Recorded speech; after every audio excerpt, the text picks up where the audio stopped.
வணக்கம். வாங்க, தமிழ்நாட்டோட வானிலையில நடக்க போற ஒரு பெரிய திடீர் மாற்றத்தை பத்தி தான் நாம இப்போ பார்க்க போறோம். நீங்க வானிலைய தொடர்ந்து கவனிச்சிட்டு இருந்தீங்கன்னா உங்களுக்கு தெரிஞ்சிருக்கும்.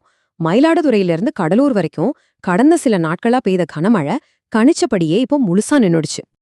இப்போ வானம் தெளிவா இருக்கிறதால எல்லாம் இயல்பு நிலைக்கு திரும்பிடுச்சுன்னு நினைக்காதீங்க.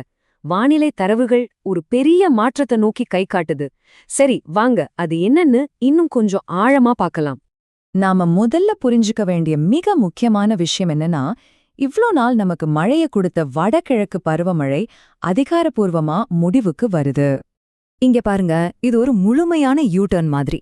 மழை பருவக்காத்துன்னு இருந்த ஒரு காலகட்டம் இப்போ மாறி, வறண்ட வானிலை, காத்தோட திசையும் மாறுற ஒரு புது காலகட்டத்துக்குள்ள நுழையிறோம். இனிமே மழைக்கு வாய்ப்பே இல்ல. இது ஒன்னும் பெரிய ஆச்சரியம் கிடையாது. போன அக்டோபர் மாசமே இத கணிச்சிட்டாங்க. பொங்கல் முடிஞ்ச உடனேயே பருவமழை முடிவுக்கு வரும்னு சொன்னாங்க. இப்ப பாருங்க, அச்சாசுல அதே மாதிரி நடந்திருக்கு. சரி, பருவமழை போயிடுச்சு. அதுக்கு பதிலா அடுத்து என்ன வருது? ஒரு முன்னெப்போதும் இல்லாத அளவுக்கு பனியும் குளிரும் வரப்போகுதுன்னு சொல்றாங்க. எவ்வளவு ஒரு ஆழமான வரி பாருங்க. இந்த முன்னறிவிப்போட தீவிரத்தை இது நல்லாவே உணர்த்துது. நம்மளோட கவலையே இப்போ மழையிலிருந்து குளிருக்கு மாறப்போகுது. அப்போ எவ்வளவு குளிரா இருக்கும்னு கேக்குறீங்களா? நாம வழக்கமா உணர்ற அதிகாலை குளிரை விட 3 டிகிரி செல்சியஸ் வரைக்கும் வெப்பநிலை குறையுமா. இந்த தேதிகளை நல்லா ஞாபகம் வச்சுக்கோங்க. ஜான்வரி 18ஆம் தேதி ஆரம்பிச்சு பிப்ரவரி 22 வரைக்கும் இந்த கடுமையான குளிர் நீடிக்கும். சென்னையில அதிகாலை வெப்பநிலை 16லிருந்து 18 டிகிரி வரைக்கும் போகும். அதுவே உள் மாவட்டங்கள்ல இன்னும் அதிகம், 14லிருந்து 16 டிகிரி வரைக்கும் குளிர் உறைய வைக்கும். இன்னும் புரியுற மாதிரி சொல்லணும்னா, வட இந்தியால எல்லாம் பயங்கரமா பனிமூட்டம் இருக்கும் இல்லையா? கிட்டத்தட்ட அதே மாதிரியான ஒரு சூழலை நாம இங்க தமிழ்நாட்டுல எதிர்பார்க்கலாம். ஆனா இந்த கடுமையான குளிர் நிரந்தரம் கிடையாது. சரி, இதுக்கப்புறம் என்ன நடக்கும்? வரப்போற மாதங்களுக்கு என்ன மாதிரியான கணிப்பு இருக்குன்னு பார்க்கலாம் வாங்க. வருங்காலத்துக்கால கணிப்பு ரொம்பவே தெளிவா இருக்கு. முதல்ல, இனிமே கனமழைக்கு 100% வாய்ப்பே இல்ல.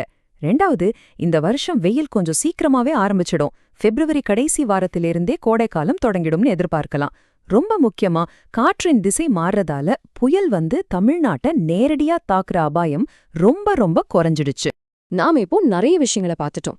அதனால இந்த திடீர் வானிலை மாற்றத்திலிருந்து நாம தெரிஞ்சுக்க வேண்டிய முக்கியமான விஷயங்களை ஒரு தடவை சுருக்கமா பார்த்துடலாம். மொத்தத்துல இது ஒரு தெளிவான 3 படிநிலை மாற்றம். முதல் படி, பருவமழை முடிஞ்சிருச்சு. ரெண்டாவது படி, ஒரு கடுமையான குளிரலை வரப்போகுது. மூணாவது படி, அது முடிஞ்ச உடனேயே கோடைக்காலம் முன்கூட்டியே ஆரம்பிச்சிடும். இது நம்மள ஒரு இறுதி கேள்விக்கு கொண்டு வருது.